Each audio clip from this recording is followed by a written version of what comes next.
Pemirsa, iklan merupakan sumber pendapatan utama media. Kita akan lihat berapa besar pendapatan iklan di Indonesia di tahun 2021.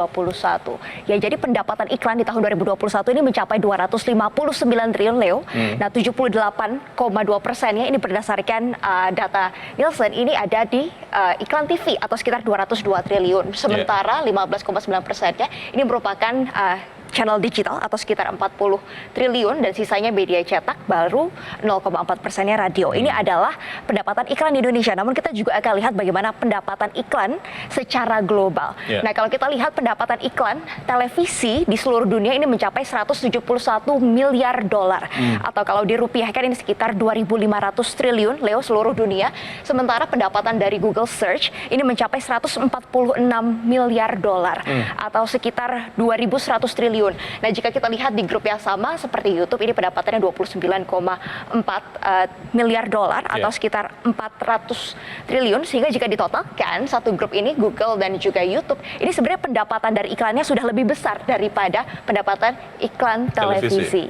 Nah, ini data tahun 2021, Leo. Nah, kalau kita lihat ini ada sebuah riset yang dilakukan oleh News Media Alliance yang mengatakan bahwa Google menghasilkan 4,7 miliar dolar atau sekitar 70 triliun jika dirupiahkan dari industri media secara global. Yang seharusnya ini bisa didapat juga porsinya oleh kita dari padahal media. Google-nya jurnalis. tidak memproduksi berita ya? Betul, produksi beritanya ini dari media. Dan beberapa gerakan pun sudah dilakukan oleh beberapa negara negosiasi, di antaranya adalah Australia.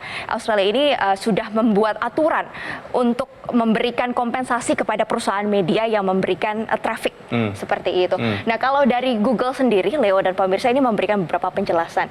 Di antaranya ia memberikan dukungan pendanaan yang signifikan kepada organisasi berita yang mengatakan bahwa tidak menjalankan iklan di Google Berita atau tab hasil berita di Google Search. Bahkan Google mengatakan memberikan traffic 24 miliar klik per bulan kepada organisasi berita di seluruh dunia dan juga perusahaan berita di seluruh dunia. Dan ia juga mengatakan bahwa tidak adil jika diberikan resep atau algoritmanya kepada perusahaan-perusahaan media atau situs media, karena nanti situs yang lain tidak bisa bersaing dengan adil begitu dengan perusahaan media. Ini adalah jawaban dari Google terhadap pernyataan-pernyataan tersebut, dan dia juga mengatakan bahwa riset dari News Alliance itu tidak akurat, Leo dan pemirsa. Namun yang menjadi perhatian dari News Media Alliance itu adalah 40% dari trending topik Google ini mencari berita, sebenarnya mengklik berita, sehingga pendapatan dari traffic Google itu cukup signifikan, tapi tidak ada bayaran dari konten yang dihasilkan dari perusahaan berita tersebut. Nah, ini yang menjadi perhatian.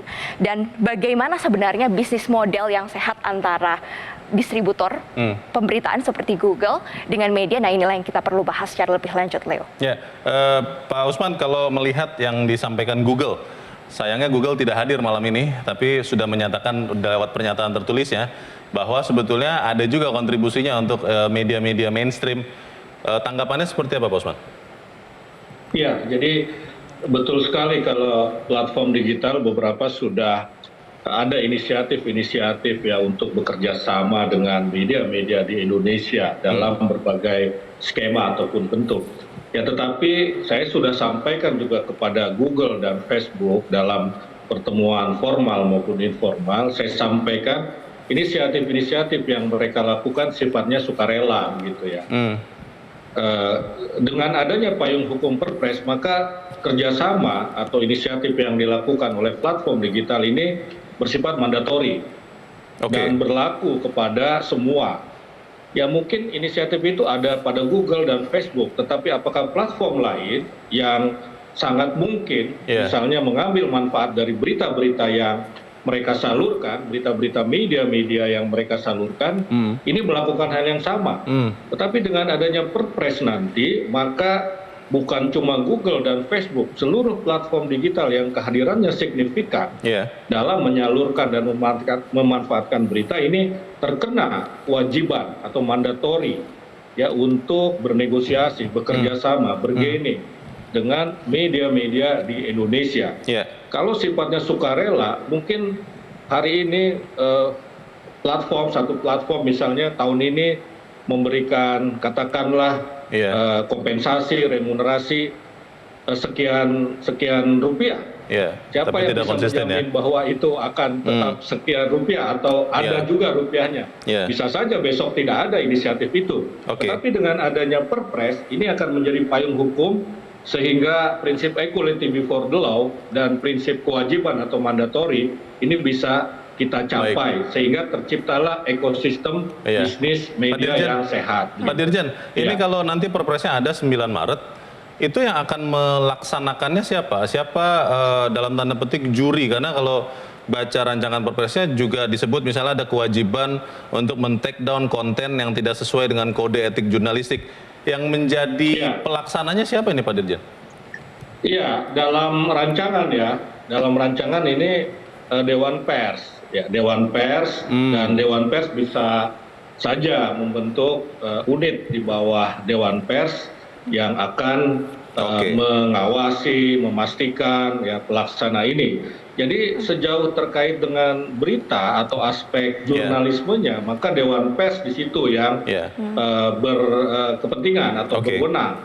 Ya karena dalam penyusunan Perpres ini kita juga kan mempertimbangkan kebebasan pers begitu. Iya. Baik. Iya. Ya, tetapi kita juga harus mempertimbangkan undang-undang lain ya misalnya dalam urusan platform digital ini pemerintah ini kan hukum di Indonesia tidak memperlakukan platform sebagai media.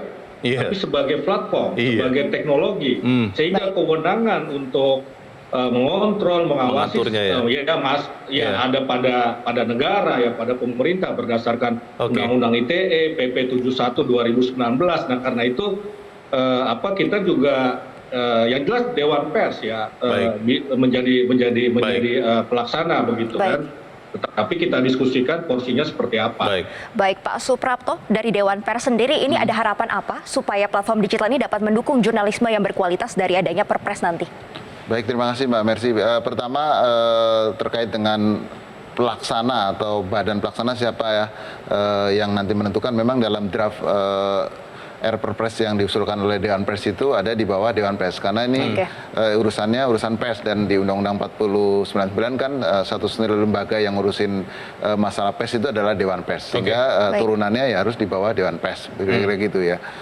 Kemudian tadi mohon maaf Pak, berkaitan dengan Dukungan seperti apa lagi yang diharapkan dari platform digital Ya. ini kepada jurnalistik? kemudian Jurnalisme berkualitas. judul yang diusulkan menjadi Perpres ini kan tanggung jawab platform digital dalam mewujudkan jurnalisme berkualitas. Jadi memang platform digital itu, karena kan kita tahu bahwa sebagian besar distribusi konten digital itu dilakukan oleh platform digital. Artinya dia dominan menentukan berita atau informasi atau konten apa yang akan distribusikan. Karena itu Dewan Pers menginginkan bahwa konten-konten yang didistribusikan itu adalah konten yang berkualitas. Yang berkualitas seperti apa? Ya pertama patuh pada kode etik jurnalistik, patuh pada Undang-Undang 4099 dan peraturan-peraturan terkait lainnya berkaitan dengan pers. Kan kira-kira begitu. Pak Guntur, ini kalau saya membacanya tadinya kan platform digital kuat sekali, kemudian dibuatlah Perpres ini untuk menyeimbangkan, tapi karena lembaga nanti ada di bawah Dewan Pers, ini kan menjadi pertanyaan soal independensi, soal persaingan usaha. Kalau KPPU melihatnya seperti apa? Siap tidak kalau misalnya KPPU pun dilibatkan untuk menengahi termasuk kue iklan platform digital dan media mainstream? Ya, sebenarnya bukan menengahi ya, kita pengawasan. Jadi sebenarnya substansi yang tadi banyak dibahas itu potensial sekali melanggar di Undang-Undang 5. Tapi kembali lagi, kita juga mendorong juga teman-teman pers gitu. Silakan kalau memang ada dianggap pelanggaran, lapor kepada KPPU.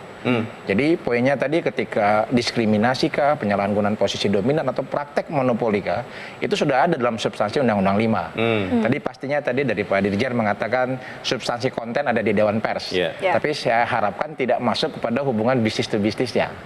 Jangan sampai juga nanti Dewan Persnya seperti asosiasi di mana para pelaku usaha berkumpul di dalamnya untuk melakukan pengaturan yang berpotensi melanggar Undang-Undang 5. Carteling.